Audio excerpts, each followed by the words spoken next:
Bueno, buenos días. Hemos arrancado con consultas hoy. Y no sobre la clase anterior. Mal ahí. Pero bueno, lo importante es que igual hay una especie de voluntad de aprender o miedo a que rinden mañana. Un poco de ambas. Un poco de ambas también. Empezamos con el repaso de la clase del lunes. ¿Qué vimos el lunes? Empezamos a ver este tema 14, que es de bases de interconexión, que dice que los bases son el medio a través del cual se conectan todas las diferentes partes y componentes de la computadora. En general, un base no es solamente un conjunto de cables, sino que tiene varias capas, tanto desde el conjunto de cables, el medio físico, cómo va a ser los conectores mecánicos, los protocolos por encima, etcétera, etcétera. Lo importante, una característica muy importante de los bases, es que en general conviene y es muy útil que estén basados en estándares.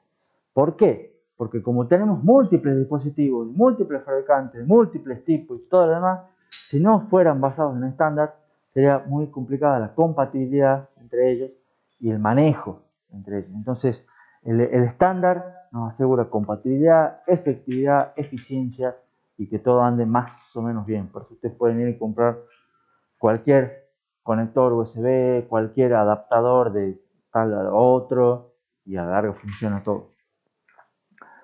En general, vimos también que los bases suelen tener una organización jerárquica. ¿Por qué la organización jerárquica? Para permitir que haya dispositivos lentos conectados a bases lentos y dispositivos rápidos conectados a bases rápidos. Y después los bases rápidos y los bases lentos se comunican entre sí mediante puentes, bridges. ¿No? Y de esa manera los dispositivos lentos no perjudican a los rápidos. ¿Está claro? Siempre también es importante en todo bus que haya una especie de arbitraje. Siempre alguien, ya sea o algún dispositivo propiamente dicho o algún controlador externo que sea propio del bus, se tiene que encargar de manejar y arbitrar el bus para evitar contención, evitar choques de que dos dispositivos quieran acceder al mismo momento al bus o estén transfiriendo en el mismo momento, cosas así por el estilo. Entonces, todo bus que sea compartido requiere siempre algún tipo de arbitraje. ¿Preguntas hasta aquí? ¿No?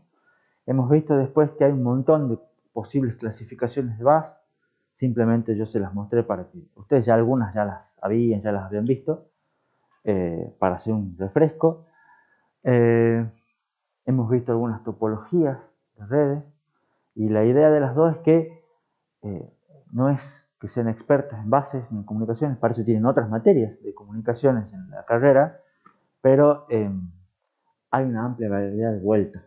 Entonces hay bases que conviene que sean de un tipo y otros bases que tienen otros requerimientos, conviene que sean de otro tipo, con otra característica, otra topología, etcétera, etcétera. No hay una regla unificada para todos los tipos de problemas. ¿Estamos? Después hemos visto, por ejemplo, conexiones off-chip, son todas las que están fuera del procesador. En general, se va tendiendo a que todas esas sean conexiones seriales, del tipo punto a punto, todas esas sincrónicas, con un clock. Por ejemplo, USB, vamos a ver otro, pero PCI Express y demás. Y todas siempre basadas en estándar y demás. Hemos visto cómo fue cambiando la evolución de la interconexión. Hemos visto que empezaron con chipsets en la placa madre, que tenía un conjunto de chips. Los más importantes se los llamaba el Northbridge y el Southbridge. Pero vimos que por cuestiones de tecnología, y además estaban los controladores en los dispositivos, y después los controladores pasaron a estar a la motherboard, el Northbridge pasó a estar dentro del micro, los controladores pasaron a estar dentro del micro, y se va moviendo todo, hasta hacer que las redes pasen también dentro del micro. O sea, hay redes dentro del micro y redes fuera del micro hoy en día. Entonces, todo ese conjunto de cosas que no son núcleos, pero están dentro del procesador, les vemos que se les llama Uncore. O sea, están dentro del chip del procesador, pero no son un core, no son un núcleo. Son controladores, cosas extras. Y vimos que al pasar todas las redes y todo lo demás ya se les llama, digamos, al procesador. Hoy en día ya no es un procesador, sino es todo un sistema dentro de un chip. Es como una motherboard dentro de un chip. ¿Se acuerdan de eso? Vimos cómo son esas conexiones dentro del chip. Esas sí son paralelas. O sea, ahí están resurgiendo, digamos, los bases paralelos, porque no tienen los problemas de los bases paralelos externos. Suelen ser conexiones todos contra todos, de algún modo, por la idea de que sea muy baja latencia, la idea es que una transferencia ronde los 2 nanosegundos, y en general son propietarias. AMD tiene el suyo, Intel tiene el suyo, ARM tiene el suyo. ¿Estamos? Y después vimos también, al final de la clase pasada, conexiones de gran escala, o sea, cómo hacemos para conectar data centers o supercomputadoras. Vimos que hacen falta soluciones diferentes, porque son problemas diferentes, son distancias diferentes. Entonces, hay otro tipo de cuestiones donde no solo es importante tener una baja latencia, que baja latencia para una supercomputadora no es lo mismo que baja latencia para dentro de un procesador, por cuestiones de distancia, pero entran a ser muy importante otro factor como por ejemplo escalabilidad. Ahí la escalabilidad es muy importante para que si se rompe un disco, se rompe una placa de red, el sistema siga funcionando y nadie se dé cuenta. ¿Estamos? ¿Preguntas con respecto a la clase pasada? Genial. Nos habían quedado, creo que son 4 o 5 diapositivas nomás de este tema, que son una de tendencia, 2 de resumen y de agradecimiento. Así que los vamos a aprovechar en los primeros minutitos. La tendencia, ¿qué es lo que está pasando con los bases? Van por 3 partes. Por un lado, los requerimientos del performance y la demanda de necesidades, digamos, va aumentando.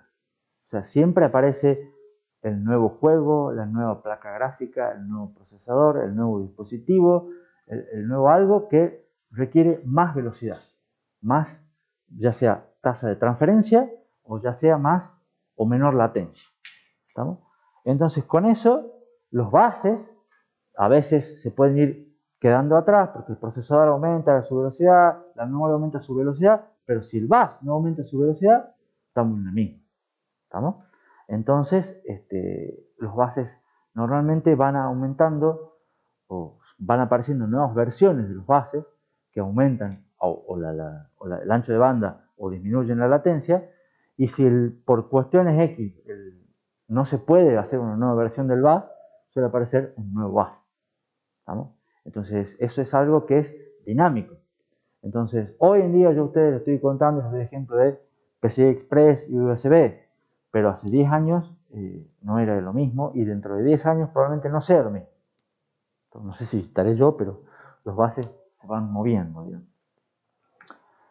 Por otra parte, lo que les comenté recién, se va teniendo la tendencia a que cada vez muchas redes sean más dentro del chip. ¿Estamos? Para disminuir latencia, para que las cosas sean más rápidas para el procesador, porque los procesadores son muy demandantes. Entonces, cada vez todo viene más, digamos, fuera del procesador, viene más empaquetado, más una cosa de simplemente conectarlo y funciona, está todo dentro, se hace dentro del procesador. Entonces se van moviendo las conexiones, se va integrando más cosas dentro del procesador, y lo que les dije recién en el resumen, se pasa de sistemas, o sea, la motherboard antes era o sea, se llamaba placa madre porque tenía un montón de chips y un montón de conexiones para hacer que todo funcione. Ahora en general todo eso está dentro del procesador, o en general. Simplemente la motherboard es cables para conectar, como enchufar un plug and play. Y además, la otra tendencia es que van apareciendo nuevos protocolos, más que nada nuevos, que no son nuevos bases en sí, pero son nuevos protocolos que agregan nuevas funcionalidades a los protocolos ya existentes. Esos son los que vimos, por ejemplo, de CLX o CCIX. Aprovechan un base existente, como por ejemplo PCI Express, dicen, pero yo necesito más funciones, que el bus no tiene porque los que hicieron el bus no las necesitan, y yo, para mi caso particular, sí las necesito. Bueno, entonces se diseña un nuevo protocolo que agrega nuevas funcionalidades sobre bus existentes para ampliar sus capacidades, como decía ahí. ¿Estamos? Esas son las tres cosas que se van, que son tendencia, digamos, para donde se espera que se mueva, digamos, las cuestiones en los próximos años. Sí. O sea, la tecnología del VAS no les interesa mucho porque lo que cambiarían es lo que es el protocolo en sí. Claro, o sea, se apoyan sobre un base existente, como por ejemplo PCI Express, y dicen, o sea, ya manejo la capa física de PCI Express, los conectores de PCI Express, pero además le agrego una funcionalidad nueva, o sea, agrego una capa de transporte o alguna segunda, tercera o cuarta capa, digamos, depende del protocolo. Por ahí dicen, bueno, acá agrego, vos tenías 3 funciones, bueno, yo te agrego 5 más, ¿sabes? Que usan una especie de API parecida a la de PCI Express. Si la tecnología no lo puede soportar, Exactamente. ¿Estamos? ¿Preguntas? Bueno, de acá tienen una tablita, resumen, simplemente es para que la tengan a mano y la observen, sobre un montón de bases y conexiones en general que les fui mencionando en este tema y otras que ustedes ven a diario, como HDMI o SDHC, son las tarjetas de memoria flash. La idea es que ustedes es mostrarles diferentes anchos de banda y vean y puedan comparar, digamos, en pantalla que tengan a mano para el parcial y cosas así por el estilo, comparar anchos de banda de dispositivos. Entonces ustedes ven que los más lentos, por ejemplo, una conexión por Bluetooth, una conexión por Wi-Fi inalámbrica, un disco rígido SATA, andan en el orden de los poquitos megas, cientos de megas, ¿no? De megabytes por segundo. Pero ya después un USB, un HDMI, una DDR4, ya estamos en unidades y decenas de gigabytes por segundo. Hay un Ethernet cableado de 400 GB, que es bastante alto, pero bueno. PCI Express 4, y después está InfiniBand, NVLink, cosas que vimos ya más importantes, ya estamos hablando de los cientos de gigas. HBM, ¿se acuerdan que había dicho de las memorias? Esto era cuando veíamos memorias, las memorias nuevas que vienen integradas dentro del micro, son memorias de alto ancho de banda. ¿Se acuerdan? ¿Se acuerdan o no se acuerdan? Más o menos. Esas reemplazan a las DDR y fíjense que tienen 10 veces más ancho de banda. Más de 10 veces. ¿Estamos? La Infinity Fabric y la NVLink andan en el orden de 500 GB de transferencia por segundo. Entonces, ahí ven lo que yo les contaba, amplitud de dispositivos y amplitud de un gran espectro de tasa de transferencia. Bueno, ahí tienen un pantallazo. ¿Vamos? No hay mucho más que agregar con respecto a esto. Conclusiones. Acá me gusta a mí arrancar con una frase en inglés, que no es mía, por supuesto, es de un tipo que se llama Seymour Cray, que es también alguien que es un pionero de lo que son supercomputadoras, que dijo que cualquiera puede diseñar un procesador rápido, como si fuera fácil, digamos, ¿no? Es un poco irónico. Pero él dijo que el truco, la gracia, está en hacer que el sistema sea rápido. ¿Estamos? Porque nosotros hemos visto muchas técnicas que mejoran performance del procesador. ¿Estamos? Pero por más si el procesador es muy bueno y todo lo demás que lo rodea no, va a andar lento el sistema. ¿Estamos? Entonces el truco está en que todo ande medianamente armonioso. Entonces hemos visto nosotros hasta acá que toda computadora está compuesta por diferentes partes. Entonces la idea de cerrar un poco con este tema es que ustedes tienen que ver que el procesador, el sistema de memoria, todo el sistema de entrada-salida, el software, ya sea del programa de usuario como el sistema operativo, todo tiene que estar orquestado y puesto. Cuando todo funciona en conjunto, todo el sistema anda mejor. Si ustedes mejoran una parte y no se fijan en el resto cómo impactan, ya van a empezar a tener cosas desbalanceadas y les va a afectar de alguna forma la eficiencia, el rendimiento, el performance o alguna cosa de eso. Y la idea es que siempre hay muchas opciones posibles, entonces ustedes tienen que ver cuál es la mejor para cumplir con ese balance y cumplir con los requerimientos y cumplir con las 3 P, ¿no? Siempre pensando en performance, price y power. ¿Estamos?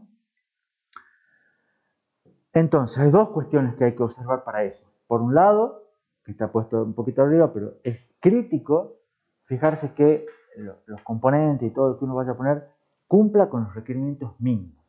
O sea, se dice, mira, yo necesito hacer tantas transferencias por segundo, necesito transferir tantos bytes por segundo, para que no se pierdan datos, para que se cumpla una latencia, quiero tener tantos FPS cuando esté jugando el juego.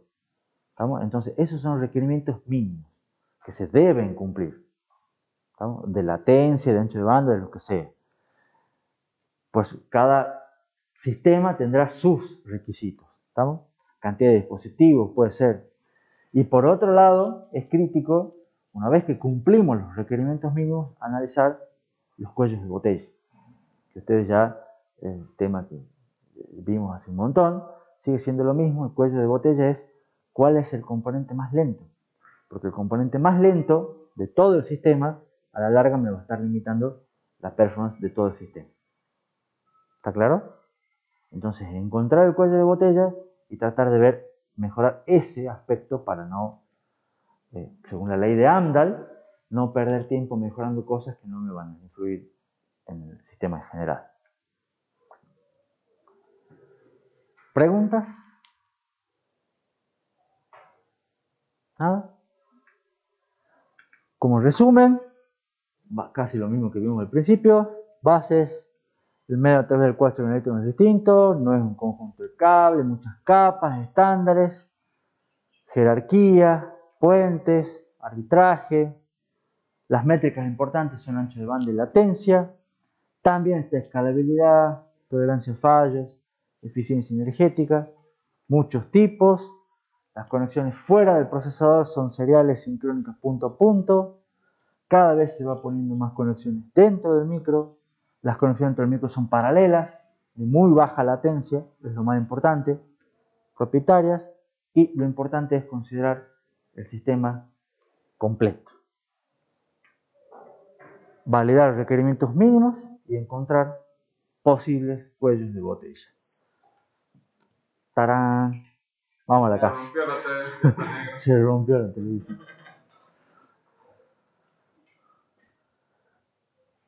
Si no hay preguntas al respecto,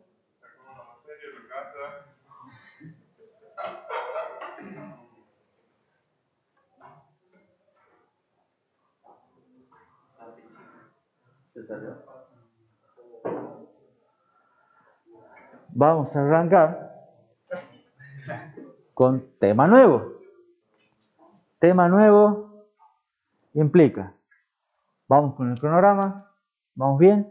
Lo importante acá que me gustaría destacar es que ya empezamos la última parte de la materia. Temas 15, 16 y 17 son 3 temas en los cuales ya vemos, ya no nos enfocamos en ninguna parte específica en sí. O sea, ya hemos visto mucho del procesador, hemos visto mucho del sistema de memoria, hemos visto bastante del sistema de entrada-salida, bases que los conectan, y ahora estos 3 temas son cosas más con una visión global, de vuelta. Hemos empezado, se parece en el tema 1 y 2, por decirlo así.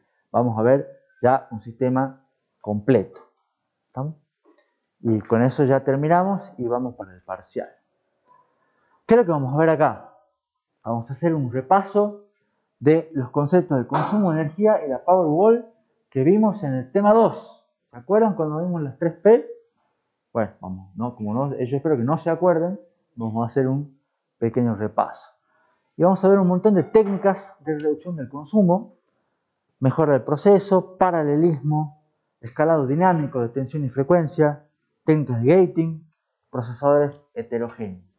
Y cómo todas estas cuestiones son una especie de consecuencia de la Powerwall, pero generaron una causa para que fuera un cambio de paradigma, y los procesadores actuales son muy diferentes de los que eran hace 15, 20 años. ¿Estamos? Lectura del libro, hay poquita, no lo están leyendo, yo igual insisto. ¿Cómo? Parcial hecho el puro libro, todo preguntas del libro. Por eso yo voy a insistir siempre, pero hay poquitas cosas en el libro, porque muchas de las cosas que vamos a ver en el tema no están en el libro. Entonces, en el libro están muy por encima, hablan de la Powerwall, algunas cosas, y entonces se decantó y los procesos son así hoy en día. Pero yo voy a entrar en detalle en algunas cosas más, pero ustedes siempre está la recomendación de que lean el libro. Entonces, ¿dónde estamos parados? Como dice ahí. Siempre vimos al principio las 3P como criterios de diseño. Price, Performance y Power. Vimos un poco de Price al principio y la influencia. La idea era hacer procesadores más chicos. Pero después vimos que queremos hacer Performance y para hacer Performance procesadores más grandes. Porque le agregábamos, le agregábamos y le agregábamos. ¿Se acuerdan? Vimos mucho sobre Performance. Y vimos cómo medirla, cómo mejorarla y vemos la famosa ecuación que les dije en aquel momento. De partir de ahora la vamos a seguir viendo hasta el final y lo vamos a seguir viendo hasta el final. Y todavía no hemos llegado al final, ¿no? Pero lo vamos a seguir viendo. Vimos cómo distintos componentes de la computadora afectan a la performance. Y cada tanto íbamos mencionando yo cómo afecta un poco el costo, cómo afecta un poco el consumo de energía. Vimos una introducción al consumo de energía y ahora vamos a ver un poco más en profundidad algunos conceptos de eso y sobre todo vamos a ver, como les dije, cómo algunas técnicas de consumo de energía fueron generando un cambio en la forma de diseñar los procesadores y un cambio en la arquitectura de los procesadores. Bueno, ahora van varias diapositivas de repaso. Entonces, como estas son diapositivas que están literalmente copiadas de temas anteriores, algunas de ellas, voy a hacer la pregunta, la idea es mostrárselas, que ustedes se acuerden, sí, ya hemos visto esto. Y si no han visto, preguntan, por supuesto. Pero no hay cosas nuevas. ¿Qué es lo que vemos acá? ¿Cuándo disipan energía los transistores? Cuando transicionan, ¿se acuerdan?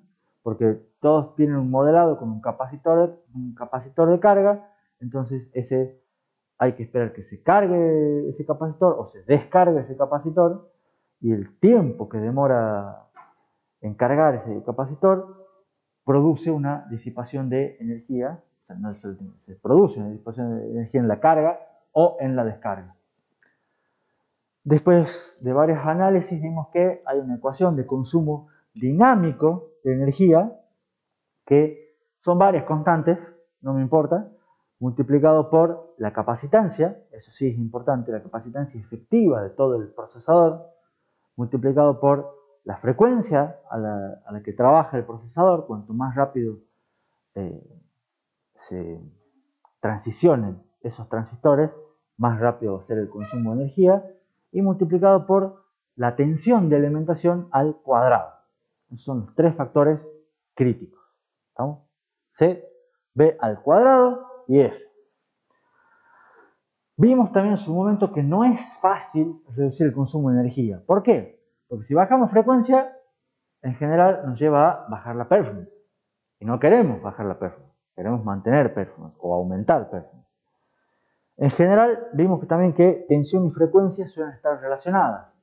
Entonces, si bajamos la tensión, suele implicar que también bajemos la frecuencia, lo que nos lleva al punto anterior. Si bajamos la cantidad de transistores, lo hacemos más chico, vamos a bajar el consumo, pero en general también afecta la performance, porque tendremos que sacar unidades de adelantamiento, o sacar etapas, o sacar unidades funcionales, y no queremos. ¿Vamos? Queremos agregar para que ande con mejor performance. Y vimos que disminuir la capacitancia sí se puede, mejorando el proceso de producción, pero que cada vez es más caro. O sea, esto sí se puede, no afecta a la performance, inclusive puede mejorar la performance, pero me afecta el costo. ¿No? Entonces, a la larga, siempre hay alguien que es complicado con reducciones de performance. de consumo de energía. ¿Eso qué pasó? Llevó a la Powerball. ¿Se acuerdan de la Powerball? Más o menos. ¿Qué era la Powerball? Hasta el 2004 los criterios eran price y performance. ¿Estamos? Pero impulsados principalmente por la ley de Moore. Porque los transistores son baratos y agregarlos es la fácil. Entonces agregamos más transistores, lo hagamos que vayan más rápido y sigamos, hasta que en general también estaba el Dennard scaling. ¿Se acuerdan que les mencioné el Dennard scaling? Si no, vayan, repasen tema 2. El Dennard scaling, el escalamiento de Dennard hacía que con cada cambio de proceso los transistores achicaban su tensión, achicaban su tiempo de propagación en la misma escala y disipaban menos energía. Entonces yo cada vez podía agregar más transistores. Los transistores eran más rápidos, eran más baratos, andaba todo bárbaro, aumentaba la frecuencia y aumentaba un poco el consumo porque agregaba más transistores y entonces yo podía seguir fantástico. Pero se chocaron en el 2004 con la Powerball, que era que ya tenían una frecuencia tan alta en un espacio tan chico que tenía una densidad de energía por metro cúbico igual a la de un reactor nuclear. Entonces era como todos teníamos pequeños reactores nucleares en la casa, digamos, ¿sabes? Y empezaron a tener problemas. Y los procesadores ya, las cuestiones, las conexiones ya, algunas se derretían y empezaban a haber problemas se trabajaba a muy altas, no solo temperaturas, sino problemas de consumo de energía. Entonces, a partir de ahí han dicho, no podemos seguir con este ritmo, el escalamiento de Dennard se acabó, porque ya no se pudo seguir escalando de la misma manera. O sea, los transistores, al mejorar el proceso, se hacían más chicos, pero ya no era exactamente en la misma relación lo que se disminuye de frecuencia, lo que se disminuye de tensión. Entonces ya no mantenían su consumo. Entonces cuando yo agregaba más transistores aumentaba el consumo. Entonces ya empezó a cambiar. Entonces la gente se empezó a preguntar a los arquitectos, ¿cómo podemos hacer para seguir mejorando la performance? Porque la gente siempre va a querer que el juego nuevo ande más rápido. ¿Cómo podemos hacer para seguir mejorando la performance sin las técnicas que venimos utilizando? Y yo les conté un poco en su momento la clave. ¿Se acuerdan cómo se hacía eso? Para mejorar performance sin aumentar tanto el consumo de energía. No se acuerdan. ¿Ni alguna pista? ¿Intuición? Es decir, la memoria falla, porque estoy haciendo que vayan al último nivel de memoria a traer cosas de discos. ¿Por software? No, con múltiples núcleos. Entonces, a partir del año 2004, por ahí empezaron a aparecer los procesadores multicore. ¿Estamos? Y nosotros vamos a ver durante este tema varios motivos de por qué y varias razones de por qué pasó esto. Y ahí está el famoso cambio de paradigma que hoy en día casi todos los micros o la mayoría de procesadores que existen, ya sea para sistemas embebidos, excepto los más pequeños y todos los de gama media o alta, son todos procesadores multinúcleos. Estamos con varios núcleos tratando de ejecutar cosas en paralelo. Además de la Powerball, o como consecuencia de la Powerball, empezaron a aparecer nuevos requerimientos. ¿Estamos? ¿Por qué? Porque hace 15 años surgieron los celulares, los smartphones. El iPhone, que fue el primero, que fue un quiebre en su diseño, ¿de qué año? Creo que 2005, 2006. No sé si alguno sabe, digamos. ¿Alguno es fanático de Apple? Se puede googlear, digamos, pero el primer iPhone creo que es 2005, 2006. Y ese fue un cambio en el diseño y a partir de ahora todos nosotros tenemos teléfonos que más o menos son parecidos al primer iPhone, digamos. Porque no sé si ustedes se acuerdan cómo eran los teléfonos antes. No eran como el iPhone. ¿Estamos? Era con tecladito. Con tecladito si quieren, con tapita, cosas que se deslizaban. Y ya no, ahora son todos más o menos parecidos con la pantalla grande y cada vez más grande o cosas así por el estilo.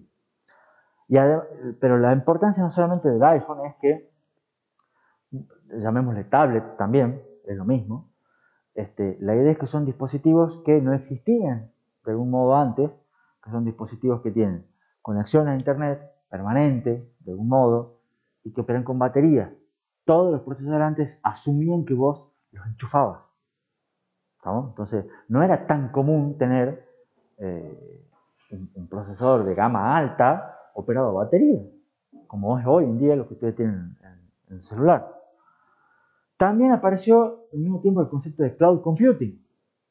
Cloud computing con mega servidores, grandes instalaciones. Hoy en día no instalamos nosotros un servidor web, sino que lo alojamos en GitHub o en algún lado en internet, en un proveedor afuera. Está Google, está Amazon, Facebook, todas esas cosas que son todas grandes. ¿Estamos? Y eso implicó que ya hoy en día no necesitamos nosotros saber y tener todo instalado en el dispositivo, sino que le preguntamos a Google qué hora es o qué temperatura hace y nos contesta rapidísimo. ¿Estamos? Entonces el modelo cambió y eso implicó cambios también o nuevos requerimientos de consumo de energía. Porque no es lo mismo tener una computadora de estas o 10 computadoras de estas que granjas con 100.000 servidores. ¿Estamos? También están los Internet of Things, los sistemas embebidos cada vez van avanzando en sus capacidades, en sus funcionalidades. Ahora con la inteligencia artificial hay una explosión de esto, y son cada vez más potentes, conectados a Internet. Entonces, en general, ¿qué es lo que se está buscando en la evolución? Primero queremos más portabilidad. Queremos que cuando compramos un celular nuevo, queremos que la batería dure más. ¿Estamos? Para no tener que andar enchufándolo como Braille. Se olvidó de la noche, entonces sabe que no tengo batería, tengo que andar todo el día, entonces tengo que andar con el cargador en todas partes. Y no, ustedes quieren portabilidad. ¿Es verdad o no? Para mejorar la portabilidad, queremos que sea más, además queremos que sea más chico, porque tampoco queremos andar cargando una batería. ¿Estamos? Entonces queremos que las baterías sean pequeñas, que sean pequeños, que las baterías sean más pequeñas, que sean más duraderas, pero queremos que nos dure. Entonces, ¿cómo hacemos para que una batería más chica nos dure más tiempo? Consumiendo menos energía. ¿Estamos? Entonces, el consumo de energía del celular afecta también al consumo de energía de la PC e implica también aumentar el consumo de energía de Google, porque queremos que Google siga funcionando, digamos, que la factura de Google sea más barata para que la pueda pagar, para que nos siga brindando servicios. ¿Estamos? Entonces, en todo aspecto, todos los criterios de diseño, siempre es importante mantener un consumo bajo de energía. ¿Está claro el pantallazo? Esto también es la última, un poco de repaso, que tiene que ver con, esa es una curva que en teoría han visto en materiales y dispositivos. No es por los recuerdos, pero yo creo que la han visto. Después ustedes me pueden decir que tiene que ver con el tiempo de propagación de una señal en un transistor en función de la alimentación. No sé si son transistores o diodos o algo así, no viene el caso. Pero hay un delay. ¿Estamos? O sea, cuanto mayor sea la tensión, menor es el tiempo de propagación. Lo importante de esto es que acá hay una relación que con un poco de imaginación es lineal. ¿Estamos? Hasta lo que es una tensión de umbral. ¿Se acuerdan de esos términos? ¿Estamos?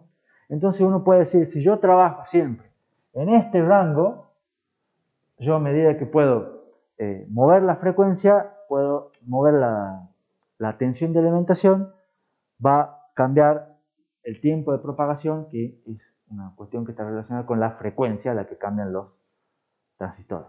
¿Estamos? ¿Qué es lo que les quiero mostrar acá? Simplemente la conclusión. La relación entre frecuencia y tensión, más o menos, bajo ciertas condiciones y todo lo demás, suele haber una relación lineal. ¿Estamos? Y esto nos afecta en muchas de las cosas que vamos a hablar en el día de hoy. ¿Preguntas? Por lo general se varía la tensión dentro del dispositivo para introducir una frecuencia de más alta. La batería se varía, por ejemplo, con un modo y Algo así. Algo así. O sea, sí, digamos, la respuesta no es algo así, sino la respuesta es sí. Normalmente se baja la frecuencia, normalmente esa baja de frecuencia implica de algún modo una baja de tensión y eso implica un ahorro de consumo dinámico de energía. ¿Estamos? Ahora vamos a ver, pero eso implica una disminución de performance. Entonces vamos a ver cómo hacemos para compensar. Bueno, preguntas hasta acá. Antes de empezar a ver esa diapositiva, esta diapositiva muestra ese gráfico, digamos, muestra lo que ya vimos, digamos. Y es una primera técnica de reducción del consumo que es mejorar el proceso de fabricación. ¿Estamos? Ya habíamos visto también que a medida que nosotros mejoramos el proceso de fabricación, pasamos de un proceso de 32 nanómetros a 22 nanómetros, a 14 nanómetros, a 10 nanómetros, va bajando la capacitancia promedio de los transistores. Para hacerlos más chiquitos, en general el capacitor es más pequeño y la capacitancia global es más chica, entonces hace que el consumo de energía sea menor. ¿Estamos? Y eso es básicamente lo que muestra esto con esta gráfica, que acá tenemos tiempo, años, digamos, y ahí tenemos distintos procesos. ¿Estamos? O sea, cada punto es 45 nanómetros, 32, 22, 10 nanómetros. ¿Estamos? Y lo que muestra esto en escala logarítmica, y fíjense que no tiene ni siquiera escala, es más o menos cuánto es la capacitancia dinámica. Entonces, con un proceso de 45, fíjense que a medida que va mejorando el proceso de fabricación, en función del tiempo, la capacitancia parece que va teniendo una progresión bastante lineal, logarítmicamente hablando, ¿no? Pero va bajando. Por supuesto, acá tienen estas otras cosas que hay distintos procesos, y después se acuerdan que hemos visto que diferentes fabricantes les llaman de distintos nombres, y era toda una mezcla extraña. Bueno, pero lo importante acá que les quiero mostrar es que sí se ve y se observa, digamos, que realmente la capacitancia baja, y parecería que va a seguir bajando. ¿Estamos? En ese sentido. Lo cual eso ayuda. ¿Estamos? Pero genera otro problema. ¿Estamos? O sea, por un lado, sí nos ayuda a mejorar el proceso, a bajar el consumo dinámico de energía. ¿Está claro? Pero ¿qué es lo que pasa? A medida que mejoramos el proceso, ya las compuertas de los transistores empiezan a ser muy pequeñas entre sí. ¿Y qué es lo que pasa? Ya empiezan a ser tan pequeñas que son de átomos prácticamente de ancho y ya dejan de ser ideales. Entonces ustedes han visto en materiales cómo funcionaban los transistores, las compuertas, el NP, el PN y todas esas junturas, pero esas son viejas, digamos, procesos más antiguos, y cuando uno las achica la compuerta y dejan de ser ideales, empiezan a ocurrir corrientes de pérdida. ¿Qué son las corrientes de pérdida? Empieza a ser que de vez en cuando los transistores pasan por la compuerta cuando no deberían pasar. Las compuertas se van achicando porque nosotros vamos achicando los transistores. Claro, vas haciendo cada vez más chiquito los transistores, entonces ya son tan chiquititos, digamos, que de vez en cuando viene un electrón, y el electrón sin querer ¡tup!, salta. Luego dices, pero no debería saltar. No debería, pero salta. ¿Estamos? O sea, porque ya las fuerzas y todas esas cuestiones electromagnéticas ya no lo logran contener. Exactamente. Entonces empieza a hacer que el electrón pasa. ¿Y qué es lo que pasa? ¿Qué es lo que sucede, digamos, cuando el electrón se saltea la compuerta? Genera corriente, porque un electrón en movimiento. ¿Estamos de acuerdo?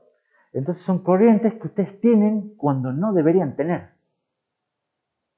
¿Estamos? Y esas son corrientes que se llaman corrientes de pérdida. En inglés, leakage. Leakage es una traducción quizás mejor de goteo. ¿Estamos? Cuando usted tiene una cañería que gotea tic, tic, tic. ¿Estamos? Ese es un leakage. ¿Estamos? Entonces esas son corrientes de goteo, si lo quieren ver así. Y esas corrientes, en un momento dado, cuando se han dado cuenta, han dicho, bueno, pero son gotitas, no pasa nada. ¿Estamos? Total, con lo que estamos trabajando nosotros, con la corriente cuando está activa, la corriente de pérdida no pasa nada. Lo importante es que son corrientes que no deberían existir. ¿Y qué es lo que pasa? Que a medida que van de vuelta mejorando el proceso y achicando las cosas, resulta que la corriente de pérdida se va haciendo cada vez más grande. ¿No? O sea, la gotita, cuando mejoramos el proceso y achicamos los transistores, la gotita se hace un goterón y después se hace un boquete. Y después es más grande la corriente de pérdida que la corriente cuando está activa. Entonces, de hecho, ya tenemos un problema. ¿Por qué? Porque todas las ecuaciones que nosotros hemos visto, o sea, la ecuación anterior es un consumo dinámico de energía. Pero ¿qué es lo que está pasando ahora? Me está aumentando el consumo estático de energía. ¿Se acuerdan qué es el consumo estático de energía? La ley de Ohm. O sea, tensión, ¿cómo es la ley de Ohm? B igual I por R. ¿Estamos? O sea, es la corriente por la resistencia. O sea, ya no importa, la capacidad es una cosa fija. Entonces yo le doy alimentación, ya genera toda una resistencia por la corriente que están dando y me genera un consumo estático. ¿Está claro? Y pasa a ser que ese consumo estático, cuando el procesador no está haciendo nada, vamos, ya no estoy trabajando en ninguna frecuencia, tengo un montón de corriente y un montón de consumo de energía. Y a la larga, ¿por qué apareció esto? Porque los hice muy chiquitos.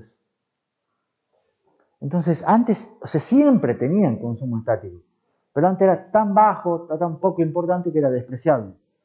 Cuando mejoran el proceso, pasa a ser totalmente importante.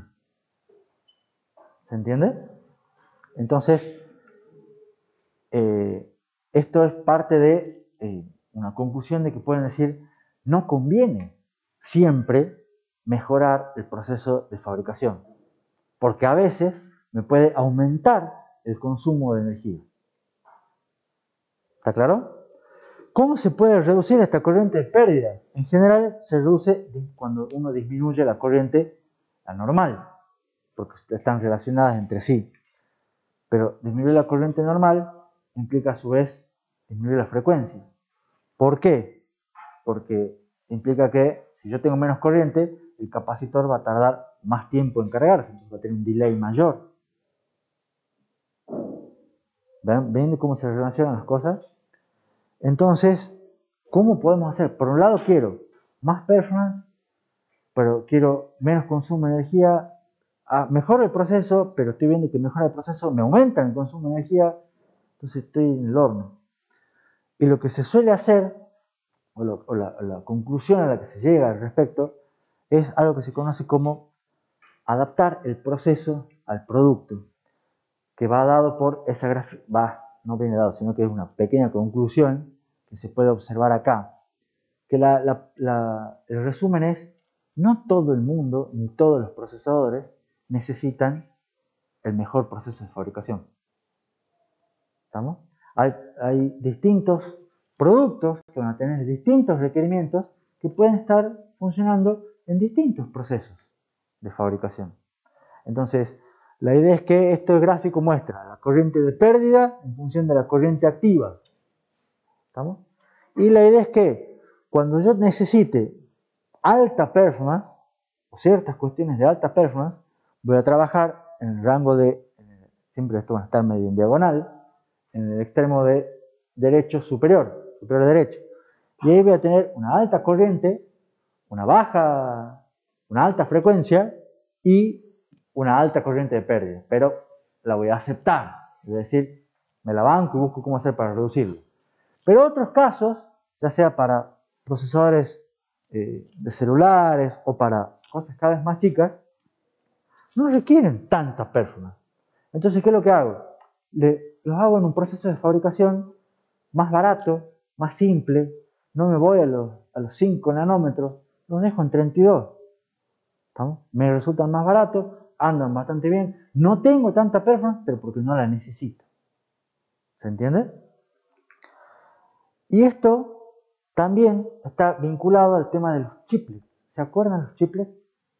Que eran como los bloquecitos tipo Lego, tipo Rusty. Estamos de poner cada cosa. Entonces, ustedes pueden armar hoy en día un sistema en un chip en el cual las distintas partes, no todas sean con el mismo proceso de fabricación. Ustedes pueden tener un chiplet que esté fabricado en 7 nanómetros, que es lo mejor que hay, otro en 10, otro en 32. Y la idea es conectarlos entre sí para que funcionen bien. ¿No? Entonces, distintas partes del procesador pueden estar fabricadas en distintos procesos de fabricación. ¿No? Cada una con sus requerimientos de corriente, de tensión, de frecuencia, de performance, de consumo de energía. ¿Está claro? ¿Se entiende más o menos la idea? Eso les rompe un poco la idea de que ustedes tienen, o que cuando compran un procesador es siempre todo igual. No, no es siempre todo igual. ¿Estamos? Hay partes que funcionan de una manera y partes que funcionan de otra. Las computadoras de propósito general entonces tendrían mejor rentabilidad que por la que tenemos acá. Sí, inclusive después vas a ver que algunas partes van a ser así y otras partes no. ¿Estamos? O sea, este gráfico plantea en general un CPU, digamos, pero después a su vez, vos tenés, por ejemplo, me gusta más el ejemplo del celular. Uno en un celular, no sé si saben o no, pero en el celular que tiene en el bolsillo que está jugando Benjamín, tiene un montón de procesadores. O sea, no sé exactamente cuál celular será el que tiene Benjamín, pero tiene, supongamos, 8 núcleos y demás, pero además de los 8 núcleos tiene un procesador gráfico para mostrar la pantalla del juego. Tiene, sea chiquito o no, pero lo tiene. Tiene un procesador para las comunicaciones, para Wi-Fi. Otro para las comunicaciones 4G. 4G, 3G, 5G, todas las G que se les ocurre, digamos, porque hay un montón de redes. Otro probablemente, si es muy bueno, capaz que tenga para inteligencia artificial. Otro para... Entonces tiene un montón de cosas. Entonces la idea de acá es lo mismo. O sea, capaz que el procesador principal de Benjamín esté acá, pero el procesador gráfico sea de esto y el módem sea este. ¿Entiendes? Entonces no tienen por qué estar hechos todos de la misma manera, porque no todos tienen el requerimiento del módem, no es lo mismo que el requerimiento de la placa de video. ¿Se entiende? Entonces cada chip de cada producto, de cada cosa, va a tener su propio proceso y sus propias características. ¿Preguntas hasta acá? Vemos un poquito más. Entonces, eso es más o menos la mejora del proceso de fabricación. Eso hemos visto lo que era el escalamiento de Dennard, que a su vez cuando nosotros pasábamos de un proceso a otro y lo hacíamos más chico, achicábamos el área. Y al achicar el área, achicábamos el costo. ¿Se acuerdan? Y ese era, y achicábamos el consumo de energía también. Pero el hecho de reducir, como decía ahí, el tamaño del chip, no solamente nos permite reducir el costo del consumo de energía, sino que la implicancia, el corolario, digamos, es que nos permite poner el doble de lógica en la misma área. El doble, nos permite poner dentro de en este mismo superficie, si yo lo hago más chico, puedo poner más cosas. ¿Estamos? Y el truco está, ¿cómo puedo hacer para poner más cosas y reducir el consumo? ¿Estamos? Porque la idea es, si pongo más cosas, a la larga voy a mantener. La idea es, ¿puedo bajar el consumo, reducir poniendo más cosas? Y acá es donde empiezan a funcionar las técnicas de reducción de consumo de energía por paralelismo, lo cual es un poquito contraintuitivo. Sí. Bueno, acabo de decir recién es contraintuitivo porque recién estamos viendo que el escalamiento de Dennard nos llevó a lo que es la Powerball. Sí. ¿Por qué se seguiría reduciendo el consumo entonces? Ahora te muestro. Imagínense que ustedes tienen un bloque lógico, cualquiera, ¿estamos? Que tiene una tensión de alimentación. Y ese bloque va a trabajar a una determinada frecuencia, 1, con una tensión de alimentación 1, va a producir una tarea en un unidad de tiempo, o sea, va a tener una productividad de 1, va a tener un consumo de energía de 1, en un área de 1. ¿Estamos? El otro factor que dice ahí es power density, o sea, la densidad de energía, que es energía sobre área. No es tan grave, pero tenemos un bloque ideal, todo igual a 1. ¿Está claro? La idea es reemplazar, el paralelismo se usa en, reemplazamos ese bloque lógico que hace una tarea por dos bloques que sean más pequeños o iguales, que hagan media tarea cada uno. Es simplemente decir, tengo que hacer este práctico, se lo doy, que lo haga la mitad Benjamín, la mitad Agustín. ¿Vamos? ¿Qué va a pasar con esto cuando yo hago esa idea?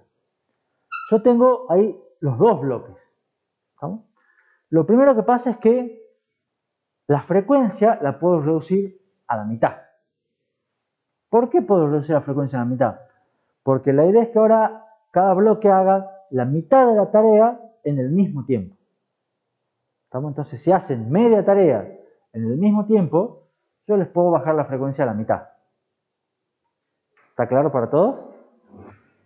Entonces, fíjense que ahí el throughput sigue siendo 1, porque entre los dos bloques hacen la misma tarea. ¿Está claro? Pero ahora la frecuencia es la mitad. A su vez, bueno, mantengo el throughput igual a 1, duplico el área, porque antes tenía un bloque lógico, ahora tengo dos bloques lógicos. Es más caro. ¿Estamos? En principio es más caro. Pero fíjense que yo tengo que la reducción de la frecuencia, como dije recién que tiene una relación lineal con la tensión, puedo asumir que me genera también una reducción del mismo valor en la tensión de alimentación. Entonces yo tengo la frecuencia 0,5, la tensión de alimentación 0,5, la productividad es la misma, el área es el doble, y eso me da que la potencia, el consumo de energía se reduce a la cuarta parte. Y ahí le hago la pregunta. ¿Por qué la cuarta parte? Porque la tensión es cuadrática. Entonces eso me da 0,5 al cuadrado por 0,5 por 2. ¿Se acuerdan por qué el por 2? Por el área. El área se duplica. Entonces, ¿qué estoy pasando? Estoy teniendo el doble de área, pero estoy bajando misma productividad, estoy bajando el consumo de energía a la cuarta parte.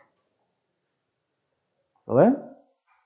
Entonces estoy utilizando paralelismo no para mejorar performance, sino para bajar el consumo de energía, manteniendo la performance. ¿Se entiende? Es para que lo procesen un poquito porque es un concepto que no lo habíamos visto antes, digamos. Y eso es bastante utilizado en sistemas embebidos. Por ejemplo, esto ya es viejo, digamos, pero se suele utilizar, se hacía, es que los sistemas de audio que son estéreo, por ejemplo, directamente había un procesador para cada canal. O sea, esto empezó con los auriculares, digamos, normalmente querían escuchar música estéreo y tenían un micro que procesaba el canal izquierdo y un micro y procesaba a su vez el canal derecho. ¿Estamos? Y porque tenía que hacer los dos, porque era una salida de audio que lanzaba dos canales distintos. Y después han dicho, sí, si hacemos que cada micro haga un canal, tiene que ser la mitad de la tarea. Y resulta que era mucho mejor. ¿Estamos? Entonces poner dos cositos chiquititos, que cada uno haga la mitad de la tarea. ¿Estamos? Y lo mismo pasa, por ejemplo, con otras cosas que hay un procesador encargado de procesar el audio, otro procesador encargado de procesar el video, porque es mejor que hacerlo los dos juntos. ¿Estamos? Así surgieron los primeros iPods. ¿Se acuerdan los iPods que tenían pantallita de video? Tenían distintos procesadores, para audio que para video. Y el corolario de esto, y después de esto hacemos el recreo, fíjense, con la misma idea podemos ir a algo que ya es más conocido para nosotros, que es aumentar el área, pero para aumentar performance. ¿Estamos? Tratando de mantener el consumo. Entonces, ¿qué es lo que hacemos acá? Volvemos a partir del mismo bloque inicial, todo con 1. ¿Estamos? Y acá vamos a duplicar el área, ¿estamos? Pero vamos a agregar, supongamos, otro núcleo, como dice ahí. ¿Y qué va a pasar cuando agreguemos ese otro núcleo? Como vamos a reducir el proceso, vamos a reducir el proceso de fabricación, podemos asumir que vamos a reducir un poco la frecuencia y un poco la tensión de alimentación. Con esas reducciones, a pesar del aumento de área, podemos mantener el consumo de energía fijo, constante. ¿Estamos? Y eso nos va a llevar a que la performance aumente. Esto sí es más intuitivo.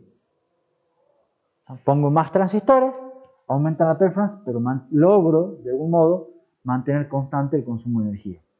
Fíjense un poco que un detalle interesante es que la performance dice que no es el doble. O sea, pongo 2 núcleos, pero no aumento a 2 la performance, un poquito menos que 2. Eso es que siempre y cuando va a aumentar, según los programas que usen esos núcleos puedan hacer uso de los 2 núcleos. ¿Vamos? Y ese pequeño detalle es el que vamos a ver en el tema 16.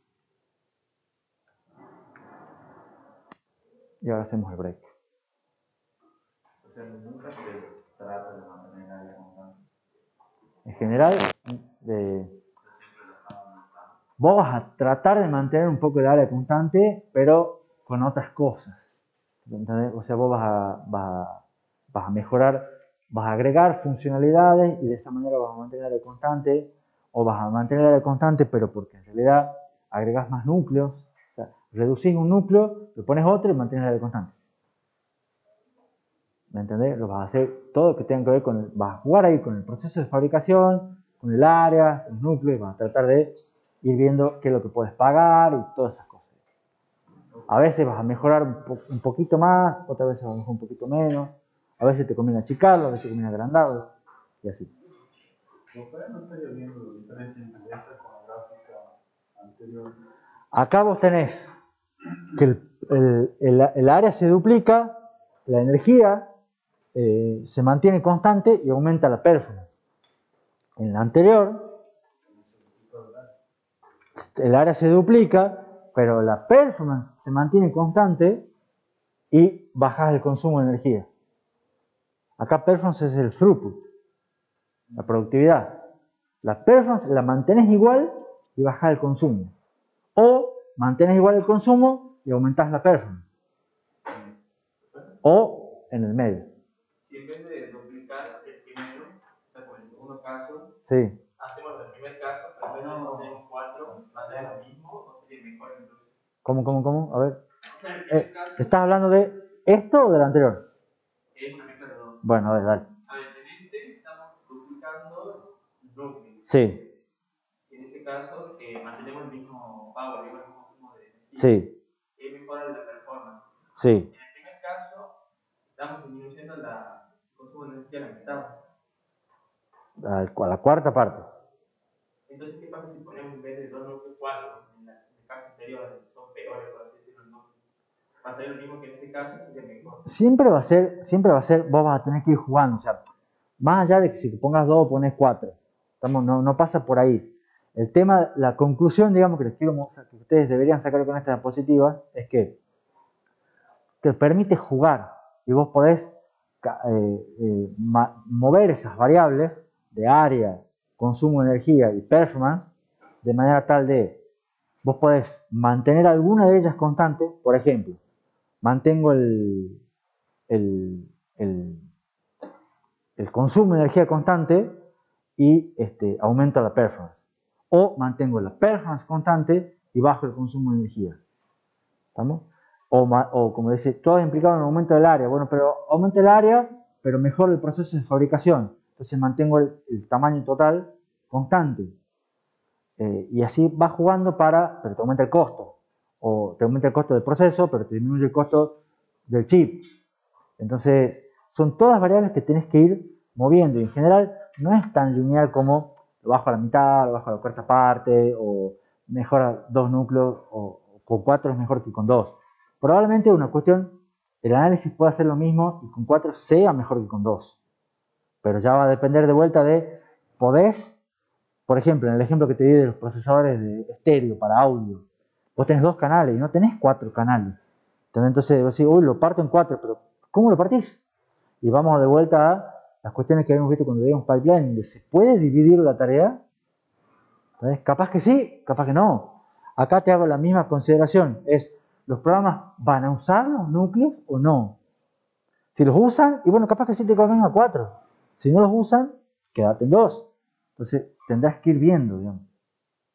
Y siempre va a ser una cuestión de mejoro un poquito de acá, achico un poquito de acá, toco un poquito de esto y mantengo alguna constante para ver qué es lo que estoy buscando. ¿Ok? Sí. Y por ejemplo, bueno, en este caso, en el ejemplo anterior, cuando hablamos del consumo, tenemos más de un bloque.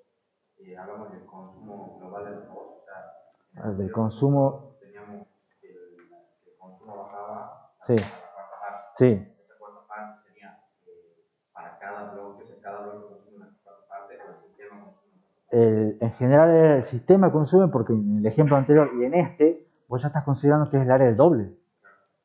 Entonces estás considerando los dos. ¿Estamos? Lo que pasa es que estás usando el doble de área para hacer la misma tarea. O el doble de transistores, si lo quieren, no es solamente de área. Digamos. Después, si los transistores son el doble de área o no, eso depende del proceso de fabricación.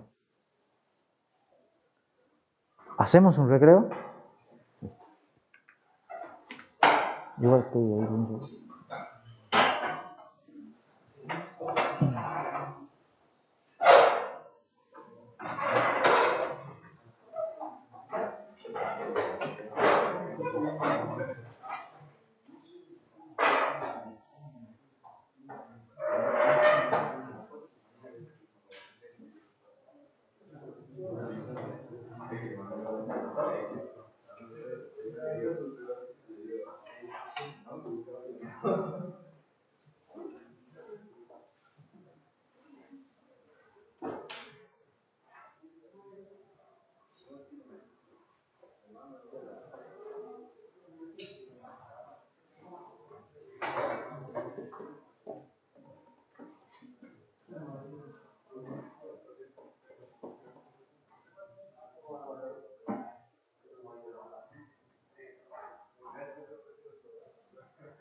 ¿Se cargó algo de celular?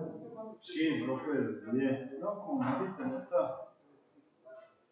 Profe, ¿por qué dice, ya que estamos en este tema, que por lo general es recomendable que se cargue Pará. 80-90% los celulares? Aguántame un segundito. Yo voy a decir pasar. Se está confiado poniendo el nombre.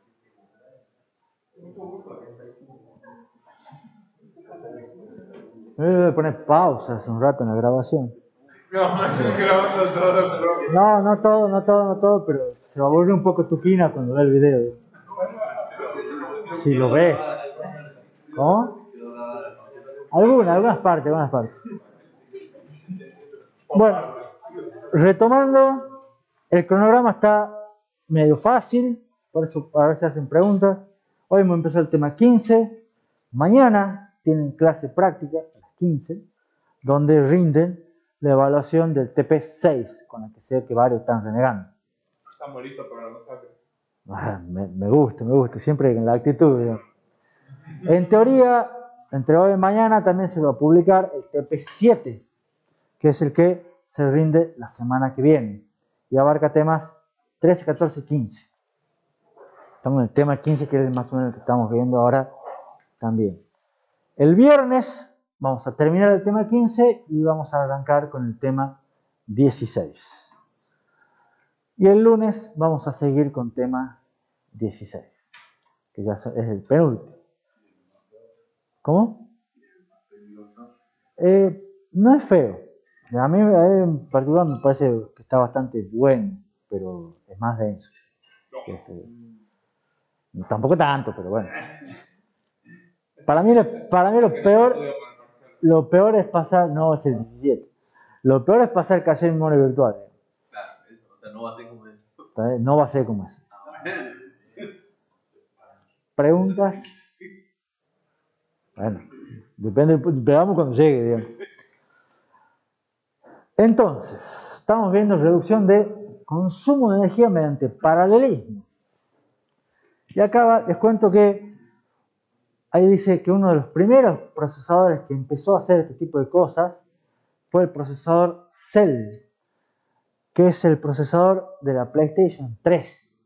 Capaz a alguno le suena, digamos, la Play 3. Un procesador hecho en conjunto por IBM, Sony, Toshiba, que la idea es que tenía 8 procesadores en paralelo y además uno más, que se encargaba de controlarlos a los otros 8. Cada procesador tiene su propio cache L1, había un L2 compartido en esa época.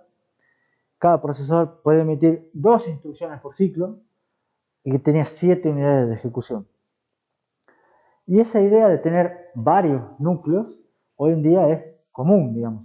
Empezó en esta época, 2004, 2005, 2006, 2008, por ahí se empezó a hacer este tipo de diseños y hoy es común. Y ese procesador también lo mencioné como introducción porque fue uno de los primeros en hacer esta técnica que se podía configurar, digamos, de manera dinámica. El programador, digamos, que usaba esos micros, podía elegir en qué rango de frecuencia y tensión querían que trabajen esos procesadores. ¿Cómo funcionaba esto? En el manual les daban esa tabla, básicamente. Y esta tabla tiene tensión en este eje y frecuencia en este otro eje. Y les decía, cada uno de los procesadores puede trabajar a la tensión que ustedes quieran y a la frecuencia que ustedes quieran. Entonces, por ejemplo, si ustedes trabajan a 2 GHz de frecuencia con 1 voltio de tensión, el procesador va a consumir 2 vatios y va a tener una temperatura de 28 grados centígrados. Para cada procesador.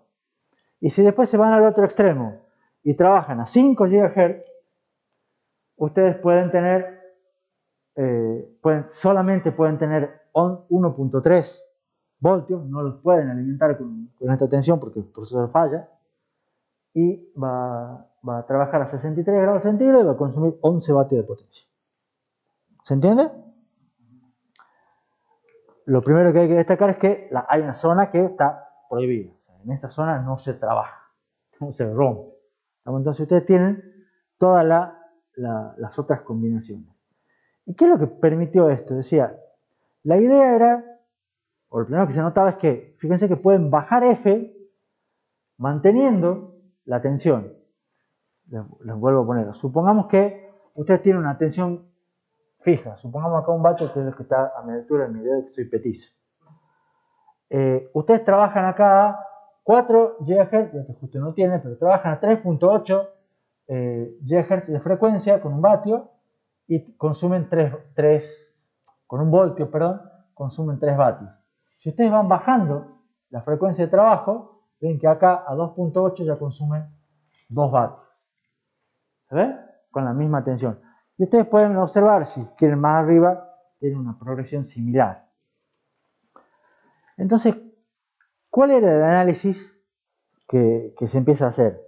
Si ustedes bajan la frecuencia, obviamente la tarea va a demorar más en terminar.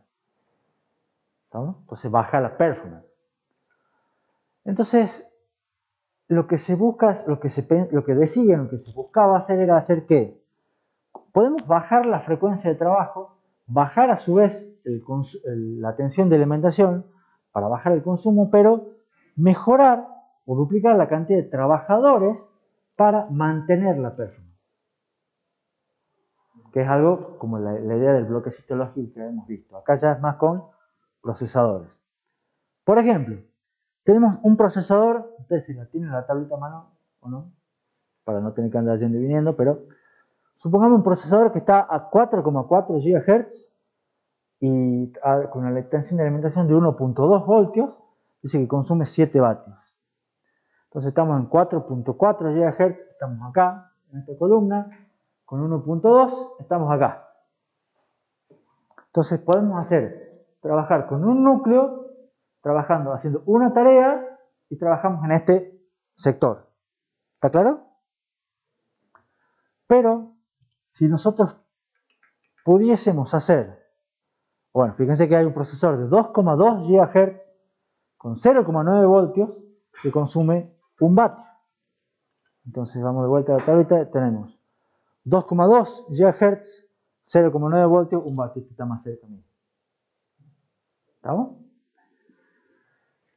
Entonces el chiste es, si ustedes pueden hacer que cambiar este procesador por 2 de estos, ¿estamos? O sea, logran dividir, en vez de hacer lo que lo haga uno de sus procesadores, lo hacemos en los dos, que trabajen a 2 GHz, en general voy a bajar el consumo de 7 vatios a 2 vatios, porque cada uno consume 1, ¿se entiende? Entonces tengo 2 procesadores, voy a consumir 2 vatios. Entonces fíjense que si se puede hacer, yo voy a mantener la performance y voy a bajar el consumo de energía. Claro, si puedo dividir la tarea y decir voy a hacer la mitad y voy a hacer la otra mitad, van a trabajar el mismo tiempo, ¿estamos? Y voy a bajar el consumo de energía. ¿Se entiende? ¿Dónde está la clave? En que se pueda dividir. ¿Estamos? Pero a su vez, esto nos da una pauta de no solamente que se puedan dividir, sino es cómo hago yo para ir eligiendo en qué cuadraditos trabajar. O sea, yo ahí dije, bueno, yo soy programador, tengo que hacer mi tarea, tengo el manual, entonces digo, bueno, yo tengo para elegir cuál era, entre este cuadradito o este cuadradito. Entonces voy eligiendo las opciones, pero ¿no sería mejor que ese elegir las opciones se haga solo? ¿Se entiende? O sea, que directamente el procesador mismo se vaya ajustando y decir, che, ahora necesito un poco más de frecuencia o ahora necesito un poco menos de frecuencia. Y eso es parte de una idea que se llama escalado dinámico de frecuencia. Y esto es algo que lo había mencionado Matías hace un rato, o una idea. La idea es repetir cosas como la anterior, pero que se hagan de manera automática. Tiene varios nombres. Dynamic Frequency Scaling, Dynamic Overclocking, Turbo Boost. Algún tipo de esos nombres capaz que ustedes lo conozcan en sus procesadores. ¿Cuál es la idea general? Que si hay una aplicación que requiere más performance, entonces el procesador se aumente su frecuencia. Se aumente su frecuencia, consuma más energía, pero termine más rápido y cumpla con los requerimientos de performance. A su vez, si la tarea no requiere performance, entonces ¿qué hace el procesador? Se baja la frecuencia. ¿Para qué? Para consumir menos energía cuando no estamos haciendo trabajo útil. ¿Se entiende la idea? Y eso tiene que tener alguna consideración, tipo, esperar que termine de procesar algo para recién hacer el cambio o se puede hacer como... No es tan instantáneo, pero sí va a haber un monitoreo constante del tipo de tarea que estoy realizando. Si estoy realizando muchas cosas, necesito más frecuencia, necesito más, entonces le pones, no estoy haciendo ninguna tarea ahora, estoy ejecutando todas las instrucciones, no, entonces bajas la frecuencia. No es instantáneo, pero va a haber alguien que lo va a tener que monitorear y controlar. ¿Vale? Eso implica que si ustedes compran un micro hoy en día, el micro hoy en día ya no viene con una frecuencia. No sé si ustedes compraron o vieron, sino que viene con una frecuencia base. Entonces dice, tiene una frecuencia base y una frecuencia máxima. Y la idea es que se va moviendo entre la base y la máxima de a pasos escalonados. O sea, no es cuestión lineal, sino que va haciendo saltitos, escalones. ¿Estamos? Según los requerimientos. Y acá tienen un grafiquito, un ejemplo de en base a qué se va haciendo esos aumentos de frecuencia o esas disminuciones de frecuencia. Como le dije a Agustín recién, por un lado hay un monitoreo constante de qué es lo que se está haciendo. pero también hay un monitoreo constante del consumo de energía. Y la idea es que lo que suelen venir es con un consumo de energía tope. Entonces dicen, yo tengo un consumo de energía de tanto, y la idea es tratar de no superar ese tope. Entonces, ¿qué es lo que se hace? Se trabaja a la máxima frecuencia posible mientras no se supere el tope. Cuando se supera el tope de energía, bajo la frecuencia. ¿Vamos? De manera de maximizar siempre lo que es performance. Entonces, eso se puede ver en ese grafiquito. Ustedes tienen arriba, en el dibujo de arriba, una tarea. ¿Qué es lo que se visualiza en esas gráficas? La P es consumo de energía en función del tiempo. Y ahí todos tienen una linita verde que es un consumo de energía tope. Entonces ustedes cuando trabajan con una frecuencia 1, ustedes ven que empiezan a trabajar y en un momento dado el consumo de energía se va por encima del tope. ¿Lo ven? Y yo trabajando esa frecuencia, yo demoro este tiempo en terminar la tarea. Entonces yo digo, no, me pasé del tope. ¿Qué es lo que hago? Le bajo la frecuencia del todo. Entonces cuando yo le bajo la frecuencia del todo, trabajo con una frecuencia F2. Si lo bajo siempre, veo que ahí estoy permanentemente por debajo del tope, lo cual está bueno, consumo menos energía, pero demoro más tiempo en terminar la tarea. ¿Está claro? Entonces, ¿qué es lo que sería lo ideal? Lo ideal sería trabajar con la frecuencia 1 normalmente, y cuando yo detecte que estoy por pasar el tope, cambio a la frecuencia 2. Me mantengo por debajo y cuando detecte que ya puedo volver a aumentar la frecuencia, aumento la frecuencia y termino. Entonces, ¿qué es lo que estoy logrando acá? Estoy manteniéndome siempre por debajo del consumo máximo de energía, estoy demorándome más que este caso, pero con la restricción, y estoy demorando menos que si lo hubiera bajado directamente la frecuencia siempre. Entonces, la idea de este escalado dinámico es que automáticamente los micros se van variando su frecuencia de trabajo. Sí. Estaría entendiendo la parte en la que aumenta el consumo si es que tenemos una sola frecuencia constante. Y porque haces más tareas, estás justo en un momento pico, estás... Porque se activan más núcleos. No hablemos de más núcleos, esto es por cada núcleo. Tenés más acceso al caché, tenés más cosas, entonces en un momento dado requerís más trabajo, entonces te aumenta el consumo de energía. Claro, ya serían otros elementos además del procesador. Sí, todo hace a que requerís más consumo de energía. No es constante porque tu carga de trabajo en función del tiempo, ¿no?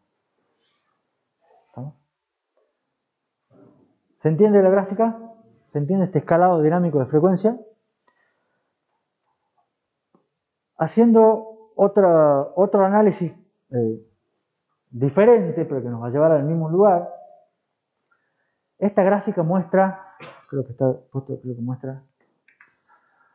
muestra, ustedes, o bueno, yo en realidad les hablaba mucho cuando veíamos diseño de camino de datos, y se acuerdan de lo que es el camino crítico. El camino crítico era el que me determinaba la frecuencia de trabajo del procesador. ¿Se acuerdan de eso? Ahora, resulta que hay gente que se puso a analizar y han dicho, bueno, nosotros tenemos nuestro camino crítico. Está claro. Y ese me determina la frecuencia de trabajo, en principio la única, del procesador. Pero se han puesto a ver y dicho, che, ¿los demás caminos son críticos o no? Y a su vez, como no son críticos porque hay un solo camino crítico, ¿cuál es la diferencia entre los otros caminos que hay y el camino crítico? Y ahí logran hacer ese dibujo que básicamente dice, muestra acá cuántas veces hay, o sea, en el eje este es cuánta es la diferencia de tiempo entre el camino crítico y otros caminos. ¿Vamos? Y la barrita, la altitud de la barrita es cuántos otros caminos hay además del camino crítico.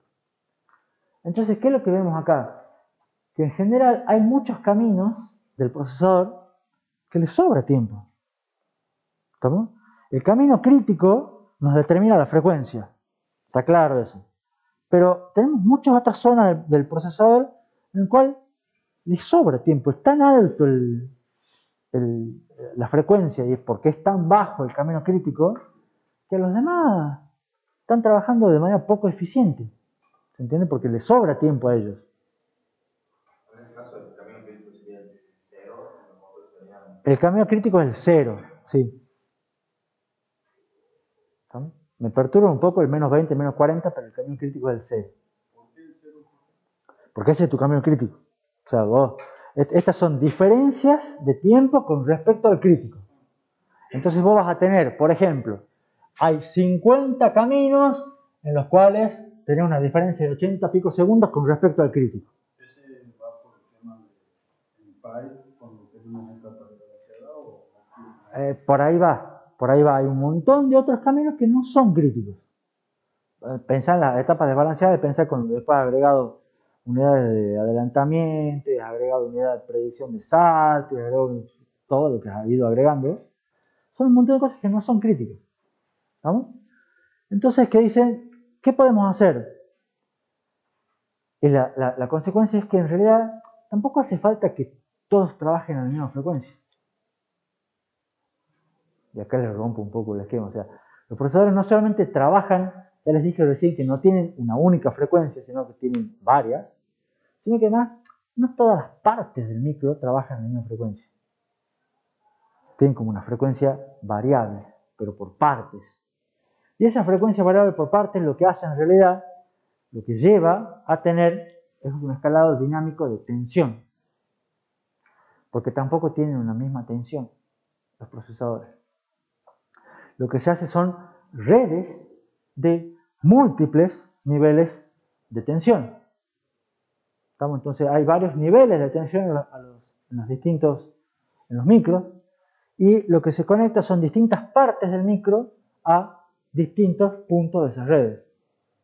Y eventualmente se los puede ir cambiando después. Entonces, cuando ustedes necesitan una parte crítica, lo conectan a la parte de tensión alta, le dan una alta tensión, le permiten una alta frecuencia y de esa manera funciona rápido, con bajo tiempo de propagación. Pero cuando no necesitan velocidad, no necesitan frecuencia, lo conectan a la parte, a la red, digamos, de tensión más baja del micro. ¿Se entiende?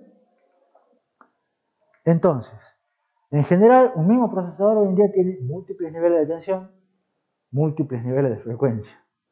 No hay una sola.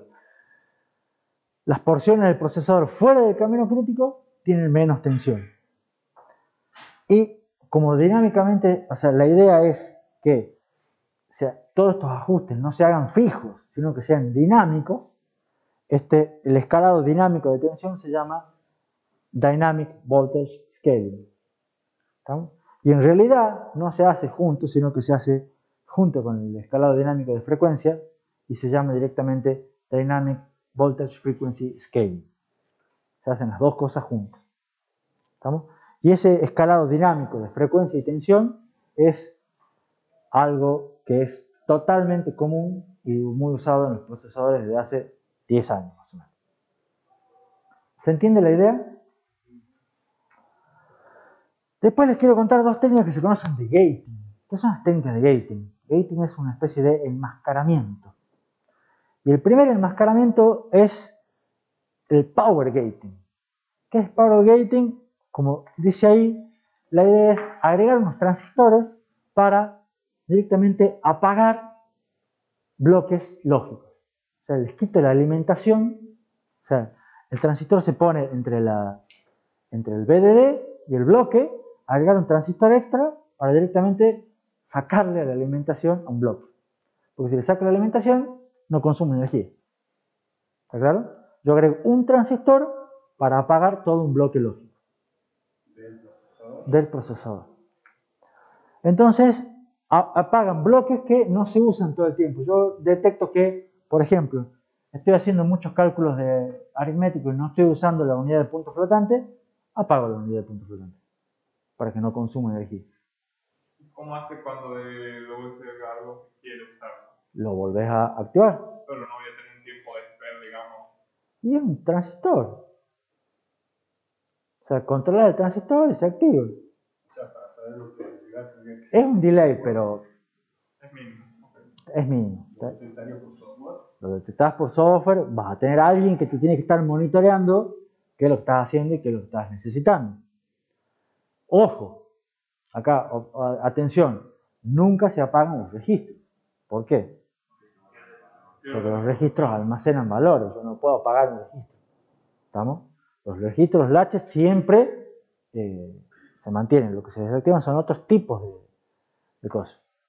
Entonces la idea es que esos transistores controlen la alimentación y si al apagarse puede bajar muchísimo el consumo estático de energía. Pero agregan un retardo, que es lo que planteabas vos. ¿Un virus podría hacer que se apaguen esos transistores de los registros? ¿Sí? Un buen virus, ¿no? Pero podría. Se suele hacer también esto con bloques inactivos del caché. Los cachés cada vez vienen más grandes, cada vez ocupan más área y cada vez consumen más energía. ¿Se acuerdan que habíamos visto eso? Pero a veces no se usa todo el caché. Entonces, si tenemos un bloque de caché que está inválido por mucho tiempo, se lo apaga. ¿Estamos? Porque sabemos que no tiene datos, ¿no? Por supuesto, no vamos a apagar un bloque con datos. ¿Verdad? E inclusive algunos procesadores modernos que tienen varios núcleos dicen, che, estoy usando un solo núcleo, nadie necesita dos núcleos, lo apaguen y apagan un núcleo entero. Pero fíjense que hace falta alguien que esté monitoreando, o sea, hace falta otro bloquecito, si quieren, otra parte del Ancore que se encargue de todo lo que es Power Management. Estamos para estar viendo a ver qué vos estás usando, vos no, apago acá, prendo este otro y tiene que estar controlando todo eso. ¿Se entiende? Otra técnica de gating, está con el dibujito ahí, es porque se vio, dijimos recién que no apagábamos los registros. Entonces ahí la gente dice, bueno, pero los registros están siempre prendidos, no los puedo sacar de la alimentación, me generan un consumo. ¿Cómo puedo hacer para bajar el consumo de los registros? Y el consumo de los registros se baja utilizando una técnica que es de clock gating. ¿Por qué? Porque todos los registros tienen un clock, ¿se acuerdan? Pero muchas veces se vio que el valor no cambia con la llegada del clock. O sea, llega el clock, pero los registros mantienen el mismo valor. A veces. Entonces la idea es que si se propone enmascarar la llegada del clock con una compuerta AND. Entonces, esa manera es como habilitarlo o deshabilitarlo el registro. ¿Entiendes? O sea, si yo le deshabilito la llegada del clock, el registro no se va a actualizar y de esa manera consume menos energía. ¿Estamos? Habilitando o deshabilitando la llegada del clock. De esa manera me agrega un retardo. ¿Por qué? Porque tengo una compuerta donde antes no había. Es un retardo chiquitito, pero suma. Y la idea es que me ahorro un 8% de energía cuando está activo y me ahorro un 35% de energía cuando estamos en modo bajo consumo. ¿Cuál es el resumen de las dos técnicas de gating? La idea es agregar pequeños transistores o compuertas para enmascarar alguna señal que controla, ya sea un bloque lógico, la señal de alimentación, o el clock para la señal del registro. Y de esa manera, utilizarlo solamente cuando me haga falta. ¿Está claro? Y alguien tiene que controlar esta señal de habilitación y la señal del transistor de apagado. Entonces, que habría alguien, digamos, una jerarquía mayor al procesador para... No es, sí, es un bloque del procesador que se está así como, imagínate una unidad de adelantamiento, llamémosle, le pones otro nuevo bloque que está monitoreando qué es lo que se está haciendo. O sea, fíjate que es un bloque bastante grande, bastante por encima, que está en el Ancore. Si revisas la diapositiva del tema 14 vas a ver que hay una de Power Management. Y ahí está permanentemente monitoreando qué se está haciendo, qué es lo que conviene apagar, si puedo apagar algo, si puedo deshabilitar alguna actualización de un registro, alguna cosa así, para tratar de bajar el consumo o mantener el consumo dentro de cierto límite. Siempre hay un bloque que está controlando todo. De hecho, hasta hoy en día en realidad hay un procesador encargado de controlar a los otros procesadores. ¿Alguna pregunta? Creo que sí, eso ya lo dejo para el viernes. Bueno, si no hay preguntas, cortamos acá. Se van con algunas ideas. Espero que les sirvan. Y nos vemos el viernes a las 8 en el mismo canal. Y suerte mañana. Espera, no le envíes saludos a ti. ¿Sí le envié?